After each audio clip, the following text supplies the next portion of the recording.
नमस्कार साथियों, मैं सत्येंद्र कुमार मौर्य आपके बीच में एक बार फिर से हूं। साथियों, मैं राष्ट्रीय प्रवक्ता भारतीय किसान यूनियन श्रमिक जनशक्ति तथा मैं अपनी जनता पार्टी का प्रदेश प्रवक्ता और राष्ट्रीय महासचिव किसान मोर्चा, ये जिम्मेदारियां मैंने ले रखी हैं और देश के लोगों को लेकर के मैं बहुत चिंतित हूं। जो व्यवस्था है उसमें एक बड़ा बदलाव लाने के लिए मैं बहुत परेशान रहता हूं और मैं सोचता हूं कि आप हमारे साथ कंधे से कंधा मिलाकर अगर हमारा साथ देते हैं तो कुछ भी नामुमकिन नहीं है।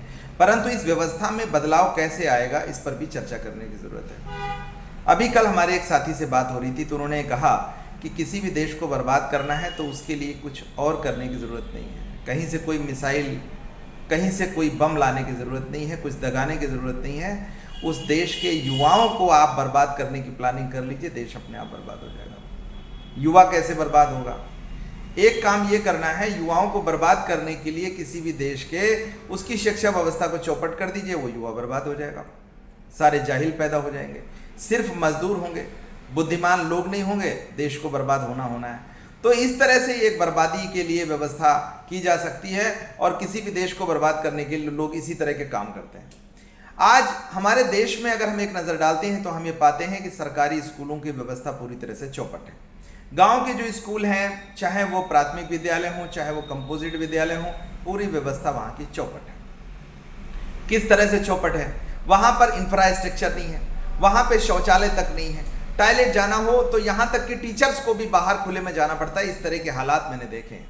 इतना ही नहीं, वहाँ पर अगर बिजली का कनेक्शन है भी तो पता लगा वहाँ पे बैटरी और इन्वर्टर की व्यवस्था नहीं। इतनी तपिश, इतनी गर्मी, जो टेम्परेचर है उसमें बच्चों का क्या हाल होगा आप अंदाजा लगा के देख लीजिए।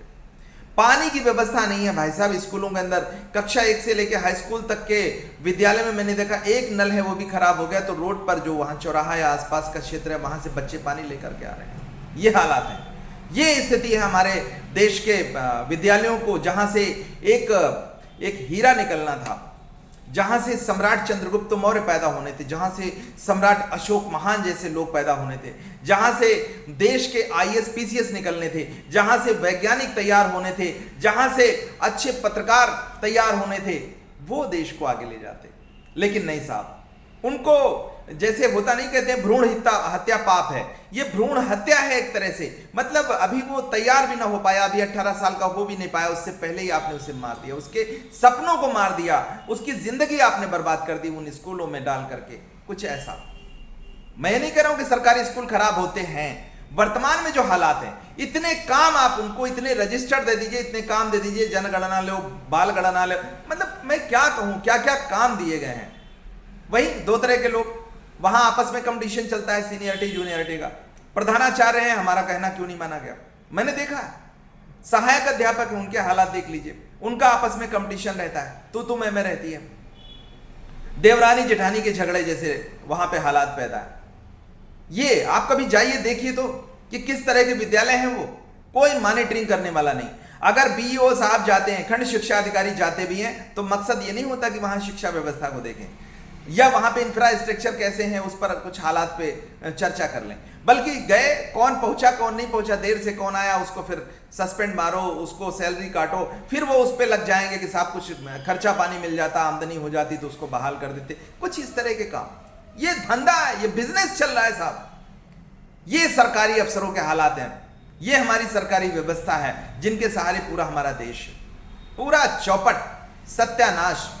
अच्छा, वहां से निकले हुए बच्चों का फिर क्या करेंगे जब शिक्षा का स्तर इतना। अच्छा, एक और चीज रटा दी गई, उन बच्चों से जाके पूछिए, बच्चे बड़े होके क्या बनोगे? सारे कहेंगे डॉक्टर, कोई कहेगा इंजीनियर, कुछ बोल देंगे वकील, कोई कुछ और। नेता होता तो कोई नहीं बनना चाहता, वो उनको रटा दिया गया, तुमको डॉक्टर इंजीनियर बनना है। अब सारे पूछ लीजिए डॉक्टर की स्पेलिंग क्या होगी, कैसे डॉक्टर बनेंगे, उसके लिए क्या रणनीति है, क्या स्ट्रेटेजी, कुछ भी नहीं, मजाक बना रखा है। जो शिक्षा की प्रणाली है, जो वहां की बुक्स हैं, उनको देख लीजिए कि क्या वो पढ़ाते हैं, क्या उनको पढ़ करके कोई डॉक्टर बन सकता है? ये जो अंग्रेजों के द्वारा दी गई जो हमारी शिक्षा व्यवस्था है, पूरा का पूरा पैटर्न, मैंने कई बार अपने वीडियो में कहा, पूरा बदलने की जरूरत है, वरना ये देश बर्बाद हो जाएगा, बल्कि हो ही गया, अब बचा ही क्या है। लोकतंत्र, कैसा लोकतंत्र, कैसी हमारी हिस्सेदारी, कैसी हमारी भागीदारी। किसानों से कभी पूछा जाता है कि तुम्हें किन चीजों की जरूरत है, तुम्हारी परेशानियां क्या हैं? अगर वो अपनी परेशानियों को लेकर के आंदोलन करने के लिए बैठ जाते हैं, यहां से लेकर दिल्ली तक कहीं भी, चाहे वो लखनऊ हो, दिल्ली हो, पंजाब हो, हरियाणा हो, मध्य प्रदेश, कहीं भी किसी भी प्रदेश में, मैं तो सभी जगह जा चुका हूं। मैंने देखा है कि किस तरह से वो सफर करते हैं, उनकी जिंदगी किस तरह की हो गई है। उन पर आप प्रतिबंध लगाते हो, दुनिया भर के प्रतिबंध लगाते हो, दुनिया भर के नियम सिखाते हो। मैं जानना चाहता हूं, सारी जिम्मेदारी इन्हीं लोगों की है बस? ये प्रशासन के लोगों की नहीं है, हमारे नेताओं की जिम्मेदारी नहीं है? सारा देश की पूरी जिम्मेदारी अपने कंधे पर लादे हजारों सालों से ये किसान मजदूर वर्ग का लोग, इनका क्या गुनाह है? सिर्फ एक जगह वो गरीब के घर में पैदा हो गए, किसान के घर में पैदा हो गए, बस इतनी सी तो बात है। और उनका गुनाह क्या है, उनका अपराध क्या, मैं जानना चाहता हूं। आखिर क्या गुनाह किया है उन लोगों ने? ये नेताओं के द्वारा बनाए गए कानून उन पर थोपे जा रहे हैं। आज लोकतंत्र मुझे लगता है जैसे खत्म सा हो गया है। गुने चुने लोगों के पास वो सारी संपत्तियां बढ़ती चली जा रही हैं, आदिवासियों से उनके जंगल छीने जा रहे हैं, उनकी जमीनें छीनी जा रही हैं, गरीबों की झोपड़ियों के ऊपर बुलडोजर चलाए जा रहे हैं। कौन ऐसा नेता है जिसने अकुत संपत्तियां एकत्र नहीं की हैं? उनकी कोठी बंगले महल जरा देखिए तो। कोई अधिकारी उसकी सिर्फ जांच आप करवा दीजिए और पता कर लीजिए कि इतनी संपत्तियां, उसकी सैलरी कितनी थी, कितनी तनख्वाह थी और कितना बड़ा भवन और कितनी संपत्तियां उसने एकत्र की, कहां से आया? कभी कोई पूछता है? गरीब ने 2 कदम आगे बढ़ा करके कहीं मकान बना लिया, कोई झोपड़ी बना लिया, अपना घरौंदा बनवा लिया, तो आप बुलडोजर भेज देते हैं। तो इन गरीबों के लिए ही कानून बने हैं। ये ऐसी आर्थिक असमानता है जिससे देश का बेड़ा गर्क हो रहा है और लोग कहते हैं कि चुप रहना ही ठीक है। कब तक चुप रहेगा इंसान? ये समस्याएं घर के अंदर से उठ रही हैं। आज लोगों को गैस सिलेंडर नहीं मिल रहा, आज घर से बाहर निकलिए पेट्रोल की किल्लत आने वाली है, डीजल का भारी संकट, अभी तमाम आपने देखा किस तरह की स्थितियां हैं। जो हमारे देश की विदेश नीति है वो भी कुछ इस तरह की है। रुपया लगातार लुढ़कता लुढ़कता लुढ़कता निचले से निचले पायदान। रुपया लुढ़का का मतलब ये होता है कि हमारे देश की जो स्थिति है, जो हमारा स्टेटस है वो गिरता है। तो हमारी ये हालात बनाने वाला कौन है, ये जिम्मेदार कौन है? आज उन मुद्दों पे चर्चा हो रही है जिन पे चर्चा होनी ही नहीं चाहिए, न तो कहीं संविधान में लिखा है। धर्म के आधार पर राजनीति करने का क्या औचित्य बनता है? और जो लोग इस बात को मानते हैं कि आत्मा दूसरे जन्म में जाती है तो कहीं भी जन्म ले सकती है, 84 लाख योनियां हैं, वो लोग इस तरह की बात करते हैं कि साहब किस धर्म के हो आप? जो बहुत बड़े धर्म के ठेकेदार हैं, मैं उनके साथ भी संवाद करना चाहता हूं। इस बात की क्या गारंटी है कि जिसे आप हिंदू हिंदू कहते हो या सनातन कहते हो, जो भी कहते हो, उसमें पैदा होने वाला इंसान जब वो मरेगा और उसकी आत्मा निकलेगी और निकलने के बाद वो जन्म लेगी तो किसी दूसरे धर्म में नहीं लेगी या किसी दूसरी जाति में नहीं लेगी। इस बात की क्या गारंटी है? कोई लेखा जोखा कोई है आपके पास? कोई है ऐसा आपके पास सर्टिफिकेट, कोई जिससे आप ये साबित कर सकोगे नहीं साहब इस बात की हम गारंटी देते हैं कि आप ये करोगे तो फिर अगला जन्म आपका इस बात का हो जाएगा? और नहीं है तो बेबुनियादी बातें करना बंद करो।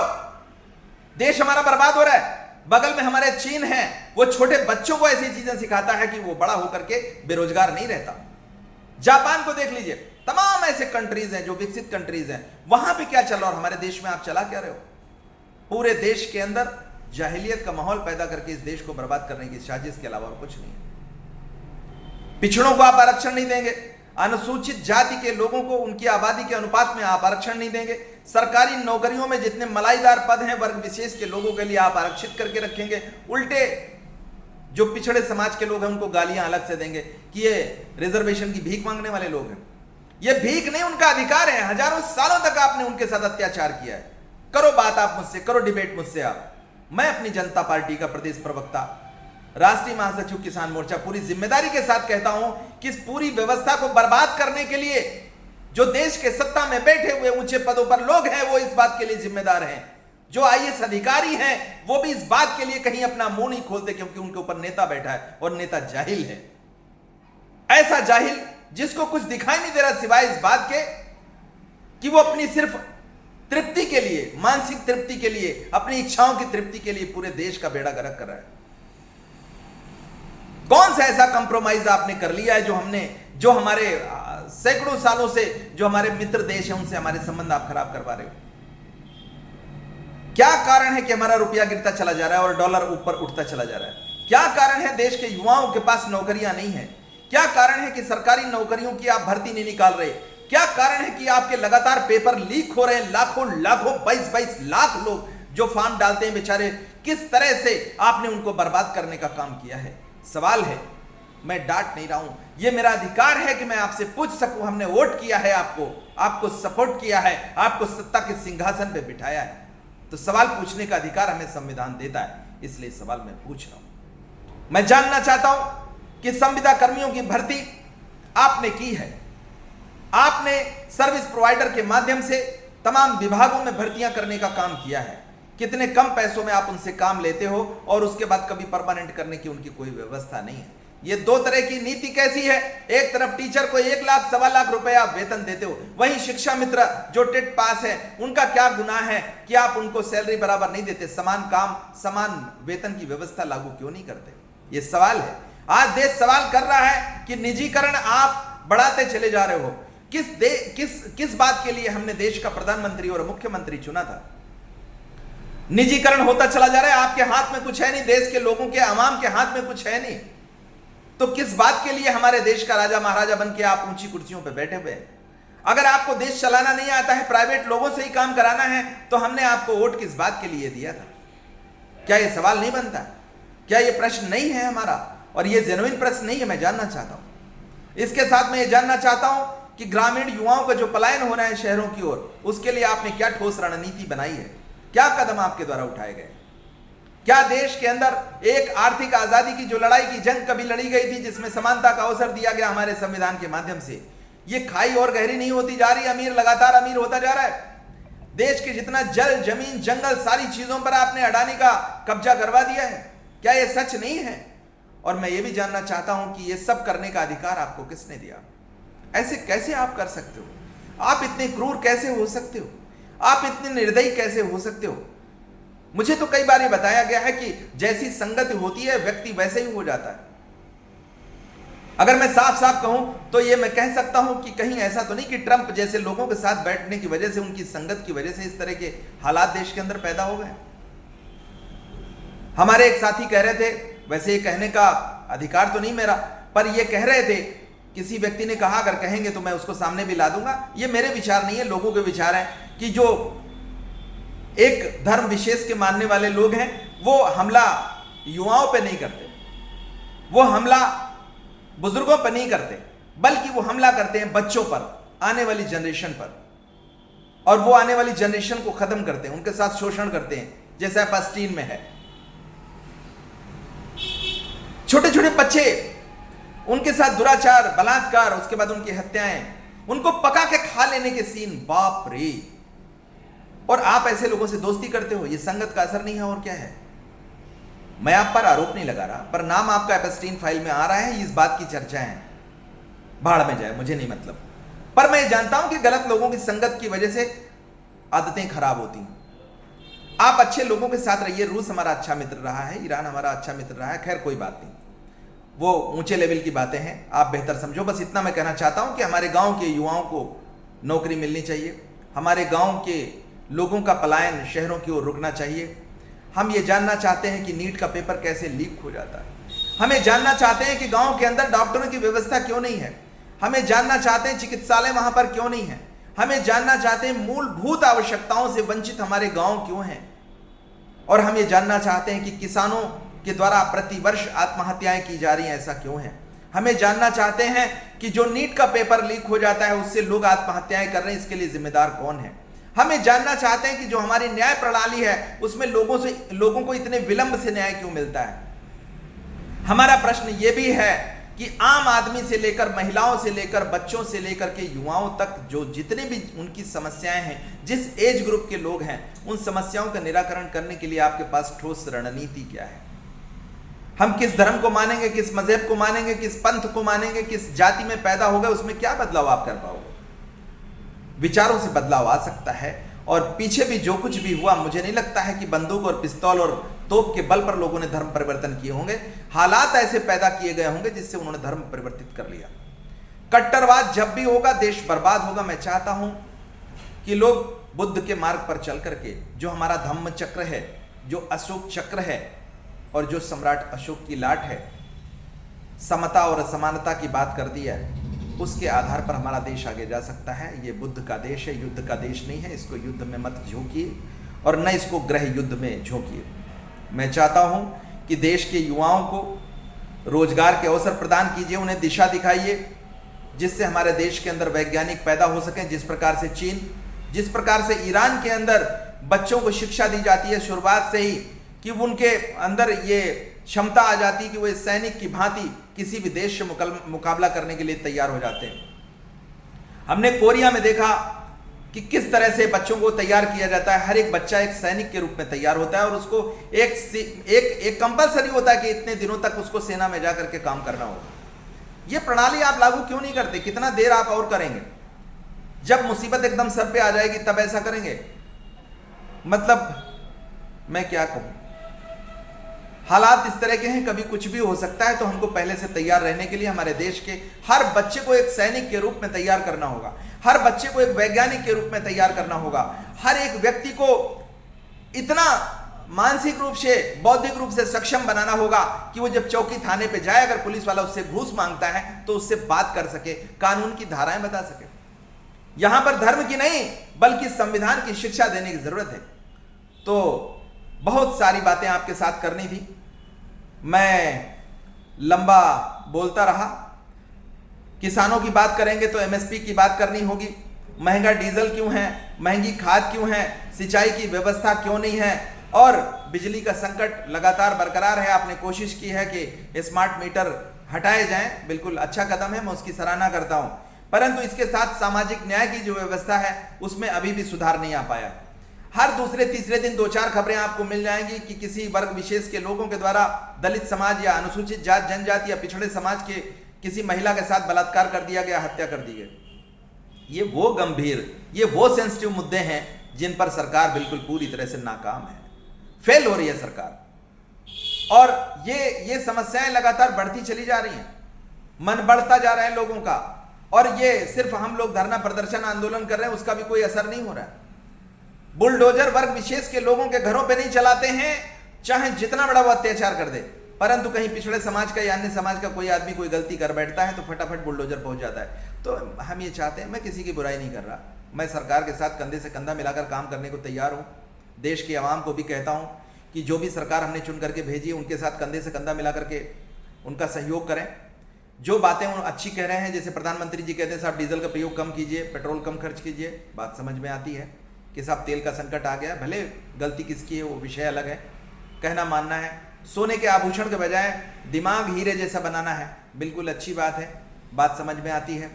परंतु जो काम है जहां पर हमें चुप नहीं रह सकते भाई, महिलाओं के साथ बलात्कार होगा, लड़कियों के साथ व्यभिचार अत्याचार होगा, लड़कियों के साथ छेड़खानी होगी, लड़कियां स्कूल जा रही हैं, छेड़खानी होगी तो वहां पूरा स्कूल खाली हो जाएगा, कोई भी अपनी बेटियों को स्कूल में नहीं भेजेगा, अशिक्षा फैलेगी। तो ये वो मुद्दे हैं जिन पर हमें बोलना पड़ता है। तो इन पर आपको बड़ी संजीदगी से काम करना होगा।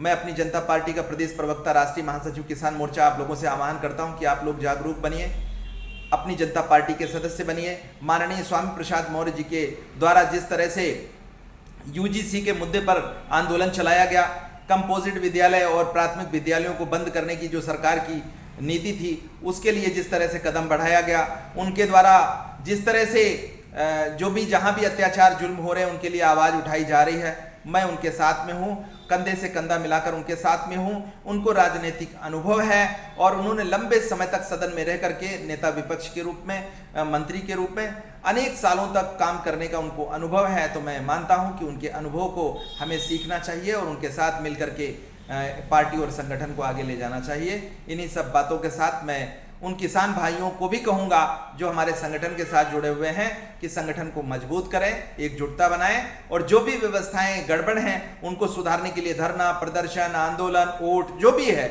जो भी हमारे पास हथियार हैं उनका सबका प्रयोग करके इस व्यवस्था में एक बड़ा बदलाव ला करके एक स्वर्णिम भारत की स्थापना करने का संकल्प लें। सम्राट अशोक महान के सपनों का भारत बनाने का एक संकल्प लें जिससे आने वाली जनरेशन को एक दिशा मिल सके। इन्हीं सब बातों के साथ मैं अपनी बात को यहीं खत्म करता हूं। फिर होगी मुलाकात। नमो बुद्धाय, जय भीम, जय जवान, जय किसान। नमस्कार साथियों।